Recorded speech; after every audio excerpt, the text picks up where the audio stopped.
yang kau yakinin juga termasuk hafalan, ilmu, itu tergantung sang pemilik ilmunya ridho nggak nitipin kepada kita. Allah ridho dititipin cepet nggak lupa-lupa. Ada yang diapalinnya susah, tapi gara-gara diulang terus, kan gugur dosa-dosa. Tambah banyak pahala. Apalagi kalau sambil diamalin, lebih nancep ke hati, ada yang seperti itu juga. Karena memang nanti ada, ketika ada orang benar-benar hijrah, dan dia emang berhenti dari bisnisnya misalkan. Terus akhirnya didakwah, yang ngaji, belajar, mengajar. Terus ternyata dia kehidupannya cukup, ada rezeki yang tidak disangka-sangka, di sini disebutkannya ya.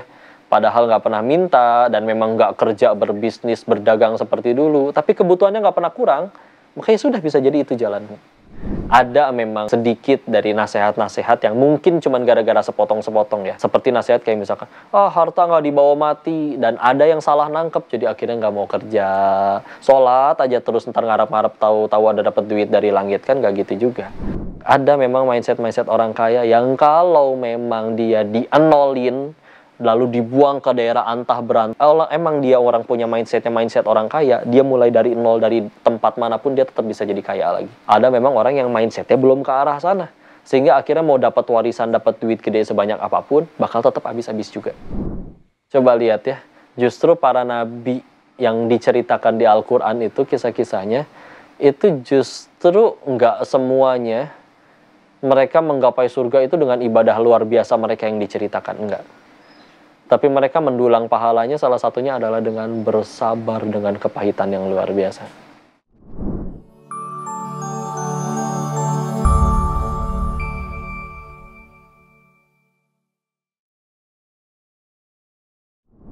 Bismillahirrahmanirrahim. Alhamdulillahirabbil alamin. Allahumma shalli ala sayidina Muhammad wa ala ali sayidina Muhammad. Allahumma fir lil musannif Syekh Ibnu Athaillah As-Sakandari rahimahullah wa liwalidina wa limasyaikh-masyayikhina. Allahumma fir lahum warhamhum wa afihim wa afu anhum. Al-Fatihah. A'udzu billahi minasyaitonir rajim. Bismillahirrahmanirrahim. Alhamdulillahirabbil alamin arrahmanir rahim maliki yaumiddin. Iyyaka na'budu wa iyyaka nasta'in. Ihdinas siratal mustaqim. Siratal ladzina an'amta 'alaihim ghairil maghdubi alaihim waladdallin. Amin. Bismillahirrahmanirrahim. Assalamualaikum warahmatullahi wabarakatuh. Alhamdulillahirabbil alamin. Alhamdulillahilladzi anzala sakinata fi qulubil mu'minin liyazdadu imanan ma'a imanihim. Segala puji hanya kepada Allah yang atas nikmatnya kita masih diberi waktu untuk bisa beramal solih, ngumpulin sebanyak-banyaknya bekal untuk pulang nanti ke hadapannya. Semoga Allah terima amal ibadah kita sehingga bekal-bekal tersebut jadi kebaikan bagi kita nanti di alam setelah kematian. Dan salawat salam semoga selalu tercurah pada junjungan kita baginda Rasulullah Muhammad sallallahu alaihi wasallam beserta para keluarga dan sahabatnya, dan semoga Allah sanggupkan kita istiqomah dalam meniti sunnahnya insyaallah. Alhamdulillah, kita lanjutkan baca kitab Al-Hikam karya Syekh Ibnu Athaillah As-Sakandari. Tadi diawali dengan menyempurnakan adab ya, mendoakan beliau keberkahan bagi guru-gurunya, keluarganya. Dan kita akan lanjutkan hari ini masuk ke hikmah nomor 2. Ya. Kita insya Allah akan baca Qul musannif fi kitabil hikam iradatukat tajrida ma'a iqamatillahi iyyaka fil asbabi minasyahwatil khafiyyah wa iradatukal asbaba ma'a iqamatillahi iyyaka fit tajridi inhitatun minal himmatil aliyah. Keinginan untuk tajrid, ini ada istilah baru ya. Tajrid itu ingin melulu beribadah tanpa berusaha dunia, sholat, ruku, sujud, baca Quran, nggak kerja sama sekali, nggak nyari nafkah sama sekali ya. Padahal Allah masih menempatkan engkau pada golongan orang-orang yang harus berusaha untuk mendapatkan kebutuhan sehari-hari. Maka keinginanmu itu termasuk syahwat hawa nafsu yang samar, yang halus. Sebaliknya keinginanmu untuk berusaha kasab, padahal Allah telah menempatkan dirimu pada golongan orang yang melulu beribadah tanpa kasab, tanpa harus tadi nyari dunia.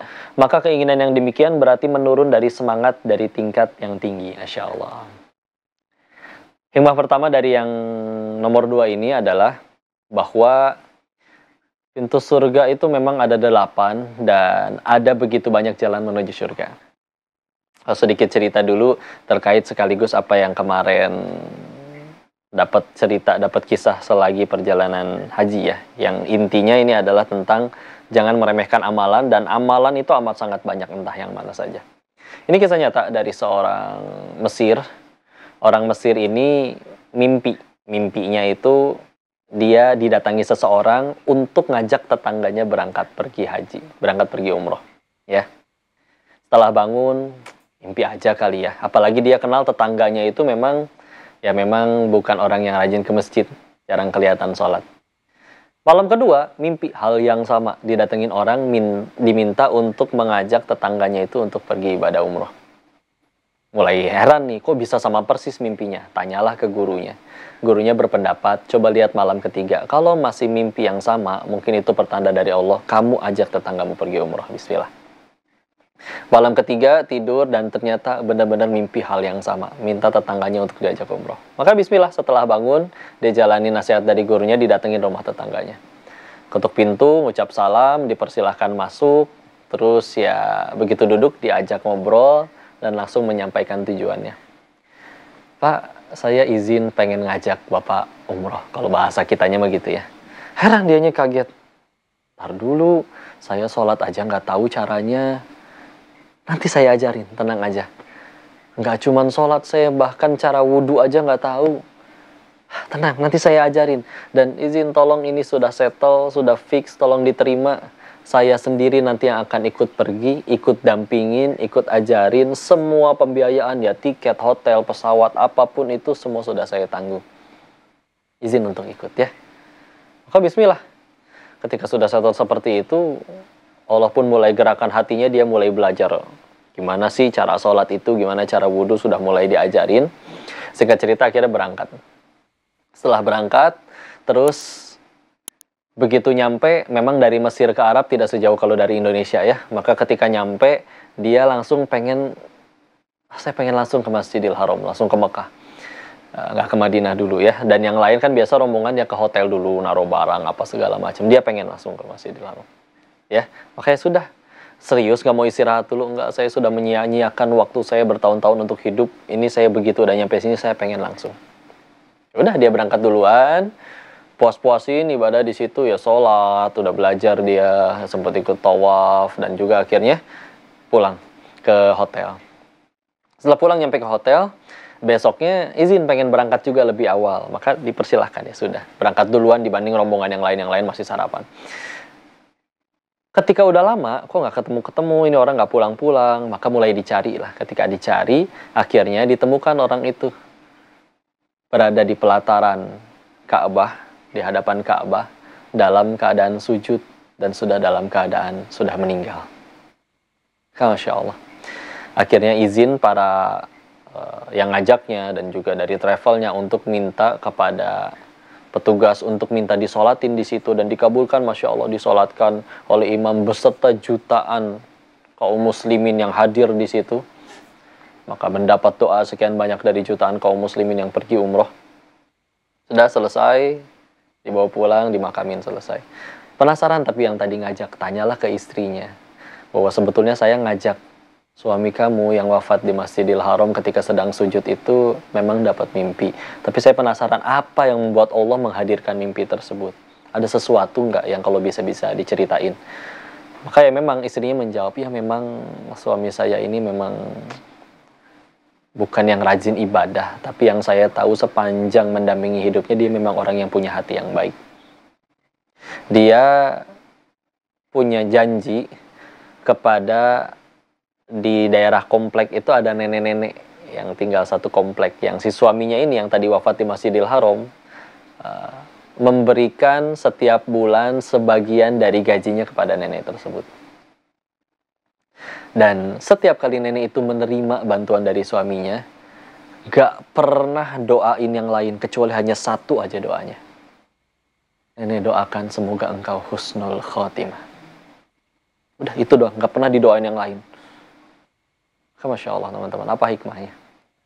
Satu, kita nggak pernah tahu jalan hidup seseorang. Bisa jadi hari ini kita lihat orang itu lagi maksiat, nggak ada yang tahu ke depannya.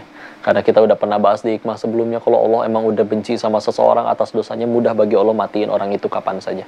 Dia habis maksiat nggak langsung wafat, berarti Allah masih kasih dia kesempatan. Dua, jangan sama sekali meremehkan kebaikan apapun. Kita nggak tahu kebaikan yang mana yang Allah terima. Bisa jadi berangkatin 1.000.000 orang umroh tapi malah jadi sombong, belagu, nggak keterima sama Allah. Tapi memberi sesuatu yang benar-benar ikhlas lillahi ta'ala tanpa ada yang tahu, nggak diumbar, nggak ada di medsos apa segala macam. Tapi Allah terima dan akhirnya dikabul. Itu jadi kebaikan yang luar biasa tadi sampai husnul khatimah. Dan yang terakhir juga hikmahnya adalah jangan remehin doa seseorang.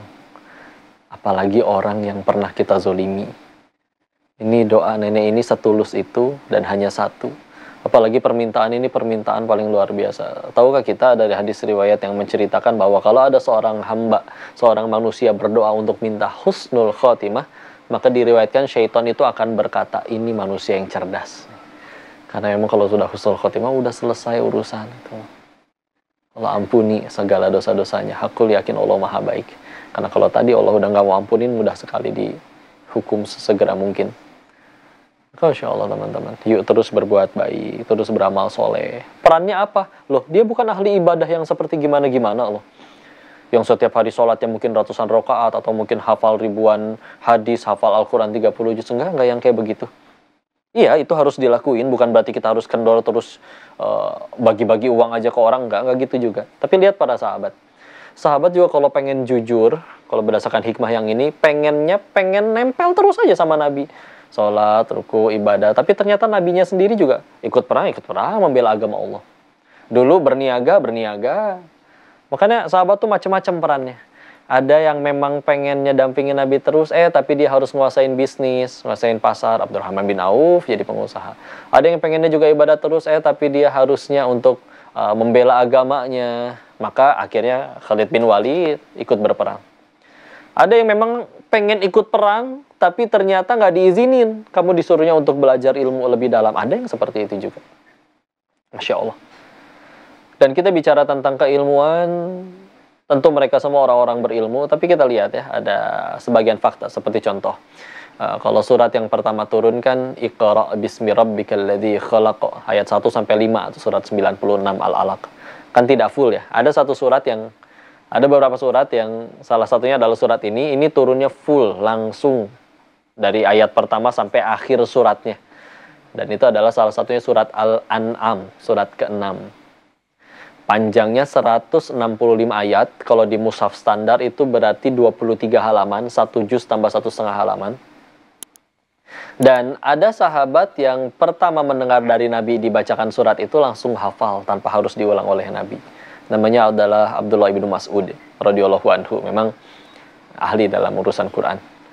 Terus gimana kok sahabat yang lain juga hafal Quran nggak? Ya, Umar bin Khattab radhiyallahu anhu hafal Al-Quran, tapi ternyata beliau, ada riwayat yang menyebutkan, beliau memerlukan waktu 20 tahun untuk menghafalkan Al-Quran. Itu pun 2 bulan sebelum beliau wafat baru selesai 30 juznya. Ya, berproses. Ada yang Allah kasih hafalan cepat, terserah Allah aja itu mah. Karena yang kau yakinin juga termasuk hafalan, ilmu, itu tergantung sang pemilik ilmunya ridho nggak nitipin kepada kita. Allah ridho dititipin cepat, nggak lupa-lupa. Ada yang diapalinnya susah, tapi gara-gara diulang terus, kan gugur dosa-dosa. Tambah banyak pahala. Apalagi kalau sambil diamalin, lebih nancep ke hati. Ada yang seperti itu juga. Karena dulu juga pernah ada anak santri ya, kelas 3, kelas 4 SD itu nanya, kenapa teman saya yang, mohon maaf, sholatnya bolong-bolong, apalagi yang sunnah, yang wajib aja bolong-bolong, kadang masih sambil maksiat, tapi sehari itu bisa nambah 4 halaman baru hafalannya. Sedangkan dia yang udah jaga 5 waktu, ditambah yang sunnah, tapi kok menghafal sehari nambah setengah halaman aja sulit luar biasa. Kenapa dia menghafalnya berhasil dan saya menghafalnya gagal? Nanyanya kayak begitu. Guru kami jawabnya kayak begini. Yang menghafalnya berhasil itu adalah yang dengan hafalannya tambah takut sama Allah, tambah dekat sama Allah. Iya, dia ngapal nih terus, tapi kalau dengan itu dia malah jadi sombong gara-gara katanya hafalannya lebih banyak, maka bukan itu yang paling baik. Bismillah teman-teman, ilmu hafalan udah bismillah. Terserah Allah mau nitipin atau enggak. Tugas kita adalah proses itu semua gimana caranya jadi jalan kita tambah dekat sama Allah. Oke, itulah dia. Akhirnya ada sahabat yang terus bisnis. Abdurrahman bin Auf kita tahu kekayaannya luar biasa, dan akhirnya Akhirnya kan sedekahnya, zakatnya juga luar biasa. Abdurrahman itu sepertiga kota Madinah pernah ngutang ke beliau, sepertiga lainnya pernah disedekahi oleh beliau, sepertiga yang terakhirnya pernah hutangnya dilunasi oleh beliau, Abdurrahman bin Auf. Jadi satu kota tuh nggak ada yang lolos dari duitnya, Masya Allah. Bisa ke surga dengan cara itu, kan kita tahu beliau satu dari 10 sahabat yang dijamin surganya. Padahal ya tadi, kalau kita ngeriwayatin hadis, kita baca-baca kitab hadis, kan sedikit yang diriwayatkan dari sahabat Abdurrahman ibnu Auf radhiyallahu anhu. Enggak. Yang paling banyak kan Abu Hurairah. Nah, Abu Hurairah memang kenal Nabinya 3 tahun terakhir, dan beliau banyak dampingin Nabi, termasuk golongan-golongan yang tinggal di masjid bahkan waktu itu. Yang nggak kaya seperti Abdurrahman bin Auf di zaman itu tentunya, ya. Tapi akhirnya ngumpulin ilmu, banyak menghafal hadis. Sehingga akhirnya jadi periwayat hadis terbanyak. Maka ini dia ya. Maka ini kita cek nih, kita kalau pengen berarti, jadi bukan berarti kalau misalnya hijrah, aku pengusaha nih, aku hijrah, berarti aku tinggalin semua perusahaanku, ditutup semuanya, padahal perusahaan itu udah running, dan perusahaan itu benar-benar jadi sumber penghasilan bagi ribuan karyawannya. Gara-gara dia tutup, ribuan orang jadi berhenti bekerja, hanya untuk misalkan dianya jadi di masjid terus, sholat, ruku, sujud, baca Quran. Enggak, bukan yang kayak begitu. Kalau misalnya bisnis, oke, dia hijrahnya gimana? Ribanya sudah diberhentikan semua, tapi masih berbisnis, silakan, itu seperti itu. Dan di sini memang ada tipsnya nih, ya. Karena memang Allah itu memberikan, ada orang yang tadi memang harus seperti misalkan Abdurrahman ibnu Auf, untuk ya, silakan kamu jadi orang kaya. Karena memang kita runut dari awal ya, ada di masyarakat itu ada 4 elemen dalam struktur masyarakat, yang 4-4-nya ini harus ada. Yang pertama, ya umat, harus ada ini mah, ya rakyat, ya umat, ya jemaah, harus ada ini. Yang kedua, harus ada yang jadi agnia, orang kaya. Dia menopang dakwah, nyupport dakwah, dia wakafin tempat untuk jadi wakaf produktif, dan lain-lain. Selanjutnya, juga harus ada amir, pemimpin, yang ngurusin urusan umat, ya, untuk mengurus kepemerintahan. Udah gitu, yang terakhir harus ada ulama, ahli ilmu, ya, yang menjadi cahaya bagi umat, yang menjadi petunjuk umat tuh mesti ngapain, mana sih yang boleh, mana yang enggak, harus ada ulama yang bimbing. Karena memang ulama itu pewarisnya para nabi, ya. Itu 4-4-nya harus ada. Dan silakan kita mau yang di mana aja nih. Ada sebagian sahabat atau ulama terdahulu yang memang dia perannya bisa ganda. Ada yang dia juga pemimpin, tapi juga sebagai seorang ulama, ahli ilmu. Umar bin Khattab radhiyallahu anhu misalkan, ya. Ada juga orang luar biasa misalnya seperti Imam Abdullah bin Mubarak, dia bisnisnya, kayaknya, suksesnya juga luar biasa, tapi ulama juga iya. Jadi ada yang seperti itu. Tapi ada juga yang memang ulama saja, ahli ilmu. Ada yang memang karirnya atau besarnya di dalam Islam karena memang karyanya di dalam urusan kepemerintahan, kepemimpinan. Ada yang memang dikenalnya gara-gara kekayaannya, Masya Allah. Yang ulama tapi juga jurus kaya, contoh ada Imam Laits bin Sa'ad, itu juga ada, itu Masya Allah. Ya, kekayaannya luar biasa. Maka itu semua. Sedangkan semuanya pasti dia termasuk ke dalam umat juga. Maka ya sudah. Perannya apapun, terserah. Tapi kita mesti tahu dulu, yang mana peran kita untuk menggapai surganya Allah. Jadi bukan berarti, yuk ngaji nih, udah dengerin, yuk hijrah semuanya berhenti usaha, semuanya berhenti dagang, semuanya berhenti jualan, semuanya kumpul di masjid. Gimana besok lapar nyari duit? Gimana Allah tawakal? Enggak, bukan yang kayak begitu, nggak bisa. Harus ada tetap yang mengurus dari 4 hal itu tadi, ya. Maka gimana kita ngelihatnya? Gini, di sini ada nasihat, sebab kewajiban seorang hamba itu memang kan menyerah kepada apa yang dipilihkan oleh Allah kepadanya. Ya, jadi sebetulnya Allah yang benar-benar paling mengetahui benar-benar apa yang menguntungkan, apa yang bagus bagi dirinya untuk berada di golongan yang mana.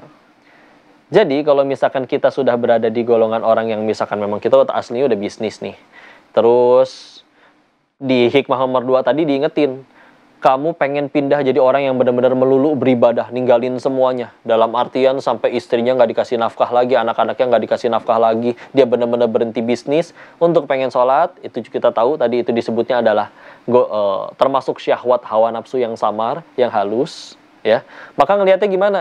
Kalau setelah dia hijrah, ceritanya hijrah, terus benar-benar ibadah, malah jadi serba nggak cukup. Dirinya kelaparan, anak-anaknya kelaparan. Padahal dulu waktu dia masih kaya, anak istri semua terayomi, udah gitu dia juga jadi bisa sedekah lebih banyak dari orang. Maka yuk, mungkin kamu posisinya bukan di yang terus-menerus beribadah. Balik lagi ke dunia yang lama. Bisnis, tapi bisnisnya tadi untuk jadi kebaikan. Silakan. Atau kebalik nih, misalkan ada juga orang yang memang lahirnya dari golongan pesantren, dari kecil udah ilmu, kerjaannya juga belajar dan mengajar. Tiba-tiba dia kepikiran, saya pengen loh jadi pengusaha sukses kayak dia. Usahalah dia akhirnya. Gimana kita ngelihatnya? Ternyata usaha udah pelajarin ilmunya, modal apa segala macam, ternyata malah jadi nggak cukup. Padahal dulu waktu dia masih cuma nuntut ilmu, rezeki ada aja, padahal nggak nyari duit. Hari ini lapar, oh tahu-tahu ada dari kiainya makan. Hari ini lapar, oh ternyata ada lagi rezeki. Aduh butuh untuk beli pakaian, ternyata ada rezekinya. Gak nyari duit padahal, tiap hari nuntut ilmu aja. Penuntut ilmu, belajar, mengajar, belajar, mengajar. Jadi kita lihat nih seperti apa nih. Karena memang nanti ada, ketika ada orang benar-benar hijrah, dan dia emang berhenti dari bisnisnya misalkan. Terus akhirnya di dakwah, yang ngaji, belajar, mengajar, terus ternyata bisnisnya, terus ternyata dia kehidupannya cukup, ada rezeki yang tidak disangka-sangka, di sini disebutkannya ya. Padahal nggak pernah minta, dan memang nggak kerja berbisnis, berdagang seperti dulu, tapi kebutuhannya nggak pernah kurang, makanya sudah bisa jadi itu jalannya. Tapi yuk kalau misalkan ternyata ada, saya pengen coba nih bener-bener berhentiin bisnis, terus dia akhirnya bener-bener ibadah di masjid aja, belajar mengajar dalam bikin dia kelaparan, anak-anak istrinya kelaparan. Ya udah, bisa jadi memang jalanmu untuk ke surga seperti Abdurrahman bin Auf itu tadi. Bisnis yang hebat, yang sukses, sehingga akhirnya nanti bisa banyak wakafnya, banyak sedekahnya. Jadi silakan dilihat ya. Kalau misalnya sekarang ternyata kita nggak nyari duit pun, para santri misalkan, nggak mikirin gimana ceritanya mau dolar naik, ganti pemimpin, hubungan antar negara seperti apa, tapi tetap ada rezeki. Makanya sudah, memang namanya santri harus untuk mendidik, menuntut ilmu dulu. Nanti ternyata ke depannya dia bisa jadi pengusaha dan ternyata bisa sukses, ya udah silakan, bagus di situ. Bukan berarti berarti aku menurun ya keimanan saya karena dulu saya santri tiap hari belajar terus, sekarang akhirnya berbisnis sehingga akhirnya juga ada waktu untuk ngurus usaha, nggak melulu harus menghafal. Enggak, silakan kalau itu bisa benar-benar jadi kebaikan, mah nggak boleh. Ya. Jadi pokoknya yang paling penting semuanya ada perannya masing-masing, dan yang paling penting semuanya tadi jadi kebaikan. Makanya Allah bikin kan sahabat itu benar-benar variatif, beragam. Ada yang benar-benar dia nguasain bisnis, ada yang di medan perang, ada yang benar-benar hanya menuntut ilmu, itu semua lengkap. Ya.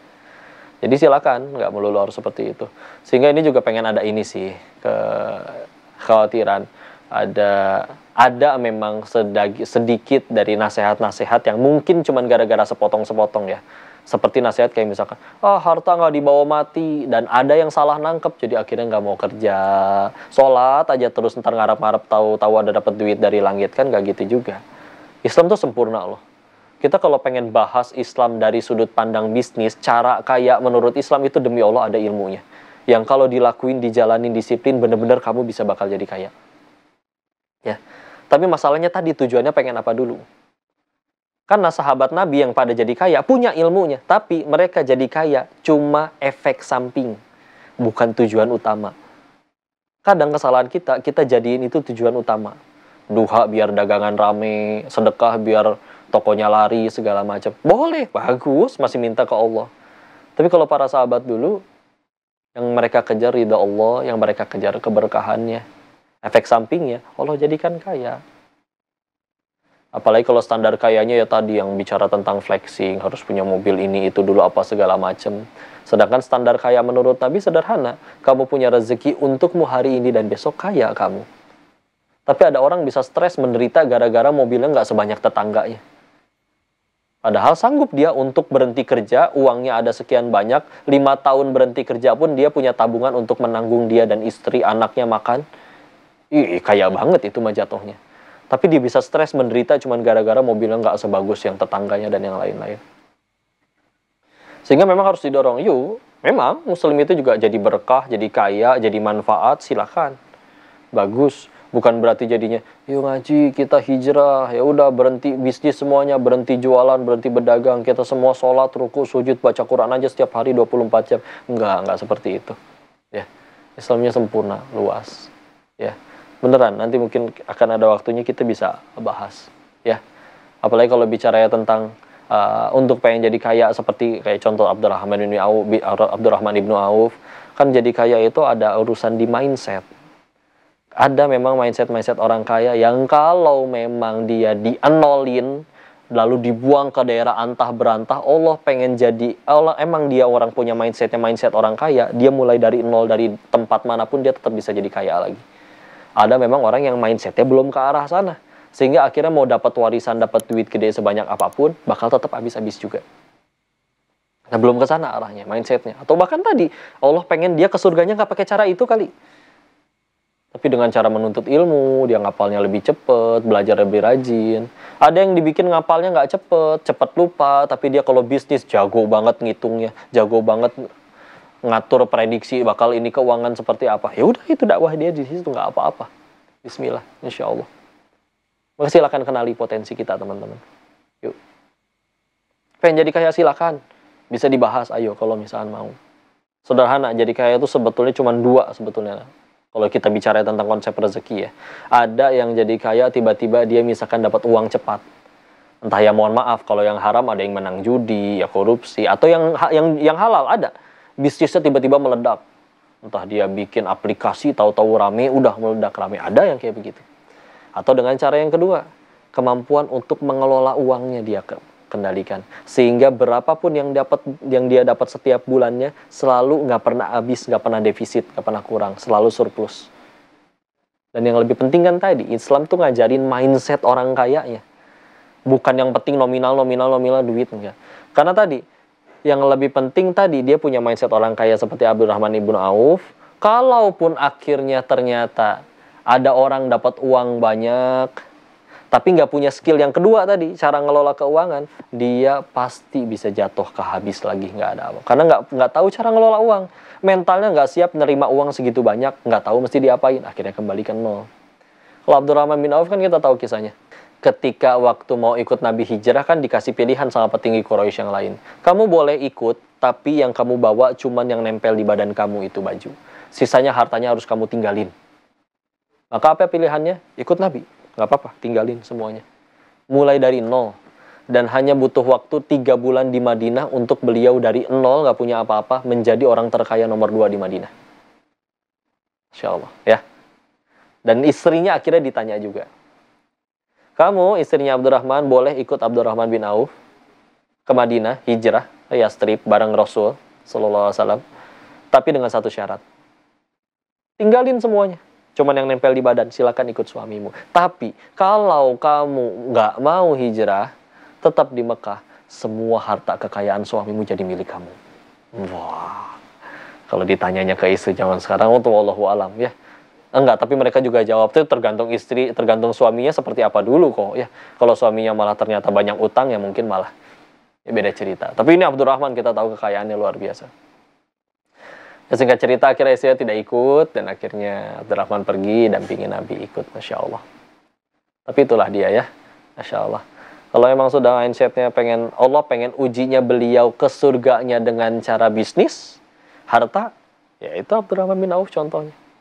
Ada Allah yang pengen ujinya dia memang bukan untuk di bisnis, misalkan dia menuntut ilmu dengan Al-Quran, jadi imam di suatu masjid di kota yang mungkin jauh dari kota-kota besar. Tapi di situ juga mudah bagi Allah untuk bikin hatinya tuh nggak kepengen sesuatu yang sebetulnya dia nggak butuh. Ada orang ngiler banget pengen punya mobil bagus, pengen punya handphone terbaru. Enggak, dia biasa aja. Dia sudah cukup puas tenang tiap hari makan, bisa baca Quran, bisa ngimamin, bisa ngajar tahfiz, dan yang lain-lain. Mudah bagi Allah, ya. Dan ada orang yang dia, nggak bisa nih, saya pengen nguasain bisnis ini nih. Karena ini pasar masih ada praktek ribawinya. Kalau saya yang kuasain pasar ini dengan ilmu syariat Islam yang saya tahu, ini bisa tercegah ribawinya. Akhirnya dia kuasa. Dan itu yang dilakuin Abdurrahman bin Auf di Madinah atas perintah dari Nabi. Ya, dulu di sana ada pasar Ka'ab bin Ashraf, pasar orang Yahudi, dan itu kurma ditumpuk, dicampur sama yang busuk. Atau nggak yang busuknya di bawah, kurma yang atasnya bagus. Ada yang curangin timbangan, ada yang jualan susu dioplos pakai air jadi cawerang, ya. Punten ya, itu bahasa Sunda ya, Masya Allah. Akhirnya Islam masuk, orang beralih tuh dengan sendirinya. Gening beli di orang-orang Islam pada jujur, dikasih tahu ini harganya aslinya segini, 500 misalkan, tapi jadi 200 aja karena di sininya tuh lihat ada cacatnya. Oh iya ya, kalau tadi nggak dikasih tahu saya nggak bakal ngeh tuh. Iya dikasih tahu, dah silakan. Ini kurma nih, memang tapi sudah tidak sesegar kemarin. Ya saya modalnya segini, silakan lah. Kalau misalkan pengen dibeli, saya udah kasih tahu kurangnya tidak sesegar yang lain. Silakan mau ngasih untungnya berapa. Yang penting saya modalnya segini. Saya nggak mau kecewa. Bisa aja di packing bagus, seolah-olah masih baru. Padahal ternyata nyampe rumah, ternyata udah berair, nggak enak. Jujur, Masya Allah. Beralih orang dengan sendirinya untuk mau berniaganya ya didik kepada orang-orang Muslim. Dan apakah itu pahala yang luar biasa juga? Pahala tuh, tenang aja. Ya.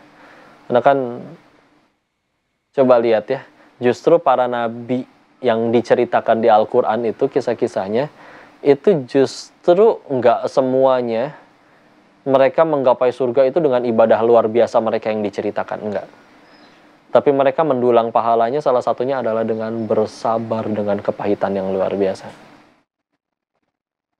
Ada yang Nabi Musa dibuang ke sungai oleh ibunya gara-gara dikejar-kejar sama Fir'aun, pengen dibunuhin setiap bayi laki-laki. Ada yang dibuang ke sumur oleh saudara kandungnya sendiri, Nabi Yusuf alaihissalam. Tapi gara-gara itu malah jadi petinggi di Mesir. Ada yang sekedar lelah dakwahin umatnya dimakan ikan paus, Nabi Yunus alaihissalam. Ada yang menanti keturunan sampai usia manula. Ada yang digergaji oleh umatnya sendiri. Ada yang diperintahin harus menyembelih anaknya sendiri. Ada yang harus masuk ke dalam kobaran api. Bukan cerita tentang ibadahnya sholat berapa ribu rakaatnya kan? Enggak kan? Tapi kepahitan ngadepin itu semua. Maka bismillah teman-teman. Ada yang perannya sekarang sebagai penuntut ilmu. Dia pengen belajar. Dengan segala kepahitannya dia tahan. Bismillah. Itu jadi pahala yang luar biasa juga. Di luar setiap Quran bacaan, tiap huruf yang dia baca, sholatnya, yang dia pengen berbisnis tetap dengan tujuan nggak sekedar untuk memperkaya diri sendiri, tapi juga pengen majuin umat biar bisa bantu orang lain. Akhirnya dia bangun panti, bangun rumah tahfiz dan yang lain-lain. Di situ dia harus bersabar ngadepin liciknya orang-orang yang pada jadi pesaing bisnis dan lain-lain. Dia difitnah, dia segala macam, nggak akan disia-siain. Itu pahala yang luar biasa juga. Bismillah, sekian banyak jalan menuju ke surganya Allah. Kamu perannya yang mana, yang manapun terserah boleh. Yang penting jadi manfaat, jadi jalan tambah dekat sama Allah. Yang ngapalin terus ngapalin. Yang udah sekarang kepalang bisnis, udah tinggalin yang nggak bolehnya, ribanya tinggalin, gorornya tinggalin, maisirnya tinggalin. Terus yang penting yang dikejar keberkahannya dan uangnya begitu dapat juga digunain jadi jalan tambah dekat kepada Allah. Silakan, ya, yang manapun itu. Karena yang paling penting, yang paling beruntung dari seseorang itu adalah orang yang bisa menjadikan apapun yang terjadi dalam hidupnya jadi jalan tambah dekat kepada Allah. Bukan yang selalu keinginannya terkabul, tapi yang bisa selalu dia jadikan jalan tambah dekat sama Allah. Itulah hikmah nomor 2, teman-teman. Mudah-mudahan ada manfaat yang bisa diambil, dipetik, dan yang paling penting buat kita tambah takwa kepada Allah ya. Silakan di-share, di-subscribe, disebarkan kalau dirasa ada manfaatnya. Yang mau dipotong-potong gimana pun silakan. Yang paling penting tujuan video ini satu, membuat yang bicara dan yang mendengarkan dan siapapun yang terlibat di dalamnya jadi tambah dekat sama Allah. Maka udah goal terbaiknya itu. Bukan makin banyak yang nonton, subscriber, viewer segala macam, enggak lah. Bismillah. Yang paling penting tambah dekat sama Allah ya. Allahu a'lam bishawab. Mudah-mudahan ada manfaat yang dipetik. Kita tutup dengan kalimat hamdalah. Alhamdulillahirabbil alamin. Istighfar 3 kali. Astaghfirullahaladzim, astaghfirullahaladzim, astaghfirullahaladzim, dan doa kafaratul majelis. Subhanakallahumma wa bihamdika asyhadu an la ilaha illa anta astaghfiruka wa atubu ilaik. Wabillahi taufiq wal hidayah. Assalamualaikum warahmatullahi wabarakatuh.